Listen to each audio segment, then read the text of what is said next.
નમસ્કાર મિત્રો, અગાઉના વિડીયોમાં જેમ 30 દિવસ મુજબ જે ગણતરી આપણે કરતા શીખ્યા દિવસોની, તે રીતના આપણે 31 દિવસ મુજબ આજે ગણતરી કરીએ.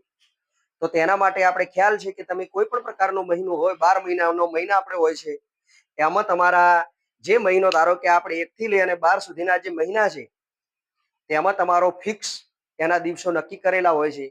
એટલે કે આપણે 4, 6, 9 અને 11 તેનું કોઈ પણ વર્ષ હોય એટલે 30 દિવસ હોય છે.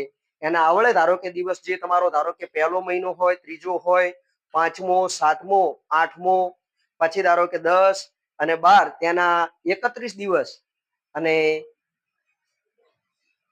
બીજો મહિનો જે ધારો કે છે આપણો ફેબ્રુઆરીનો, એ આપણે 28 અથવા 29 દિવસ હોય છે. 4 વર્ષે એક જ વખત 29મો દિવસ થાય છે, બાકીના તમારા 28 દિવસ 3 વર્ષ ચાલે છે. અત્યારે આપણે જે 2000 ને ધારો કે 24 અને 25 લખ્યું છે, તો તમારી જોઈ લેવાનું કે ચલો 2025 નો આપણો ત્રીજો મહિનો કયો, તો આપણે 2025 ભાગ્યા આપણે 4 કરીશું. એટલે જો રાઉન્ડ ફિગરમાં આંકડો આવે તો રાઉન્ડ ફિગરમાં આંકડો આવે તો સમજી લેવાનું કે આપણે તમારા જે દિવસો ધારો કે છે એ આપણે 29 આવશે, અને રાઉન્ડ ફિગરમાં આંકડો ના આવે એટલે સમજી લેવાનું કે તમારા દિવસો જે છે એ તો 2025 ભાગ્યા 4 કરીશું એટલે 505, 506 પોઈન્ટ, તો એ આપણે અહીંયા 506.25 આવ્યા, એટલે કે પાછળનો જવાબ આપણે પોઈન્ટમાં આવ્યો. માટે તમારા 2025 નો જે બીજો મહિનો છે તે આપણો 28મો દિવસ છે, ધારો કે મિત્રો. એટલે એની અંદર હવે ગણતરી કરીએ તો કે 2024-25 એટલે કે આપણે કીધું હતું કે 12 મહિનાનો ડિફરન્સ થયો છે, વત્તા આપણે કીધું કે 3 મહિના, અને એની અંદર આપણે 15 કરીશું અને 15 માંથી 6 માઇનસ કરીશું એટલે વધ્યા તમારા 9 મહિના. 9 ગુણ્યા 30 બરાબર 9 તારીખ 27, ધારો કે એટલે કે 270 દિવસ. એમાં કીધું 19 તારીખે લઈ ગયા અને તમને 31 તારીખે આપી ગયા. કેટલા દિવસ લેટ આપ્યા તમને?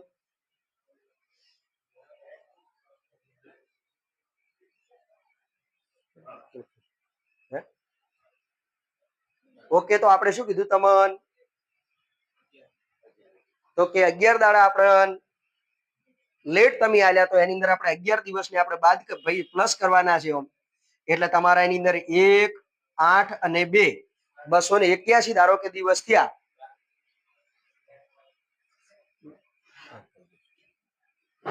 12 એટલે કે આપણે 282 દિવસ થયા. હવે 282 દિવસમાં જો છઠ્ઠા મહિનેથી લઈ અને આપણે બીજા મહિના સુધી વધારાના દિવસો અંદર ઉમેરવાના છે આપણે.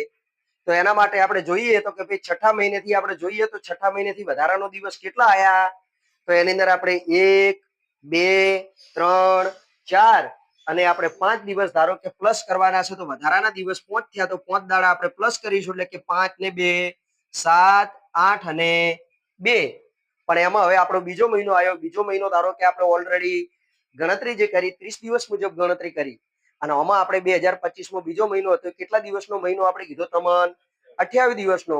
તો એ રીતના આપણે 2 દાડાઓમાંથી બાદ કરીશું બીજા મહિના વાળા, એટલે કે 7 માંથી 2 એટલે કે 5, 8 અને 2 એટલે કે 31 દિવસ પ્રમાણે તમારા 285 દિવસ આપણે થાય છે મિત્રો. આ રીતે તમે જોઈ શકો છો. જે પ્રમાણે તમારે પ્લસ કરવાના હોય એ પ્રમાણે માઇનસ પ્લસ કરી શકો છો. 24 તો એની અંદર આપણે લખ્યું કે કોઈ ફેર નથી. 9મા મહિનામાં લઈ ગયા, 12મા મહિનામાં આપી ગયા, તો કે તમારે કેટલા મહિના? 3. 3 ગુણ્યા 30 એટલે કે 90 દિવસ. એમાં આપણે કીધું 15 તારીખે લઈ ગયા હતા, 7 તારીખે તમને આપી ગયા, એટલે કેટલા દિવસ તમને વહેલા આલ્યા? 8. તો એમાંથી માઇનસ આપણે 8 કરીશું એટલે વધ્યા કેટલા તમારા? રેડી? 90 માંથી આપણે ધારો કે 8 ગયા એટલે તમારે વધ્યા 72. રેડી? તો 90 માંથી ધારો કે આપણે 8 ગયા એટલે તમારે અહીંયા આપણે માફ કરજો, અહીંયા આપણે 82 દિવસ આપણે વચ્ચે ધારો કે, કારણ કે ઉપર 90 છે. હવે આમાં આપણે કીધું 12, 9 થી 12, તો 9 થી 12 ની અંદર 12મા મહિનાની 7 જ તારીખ છે, તો 9 થી લઈને 11 સુધી આપણે દિવસ વધારાના જોઈ લઈશું.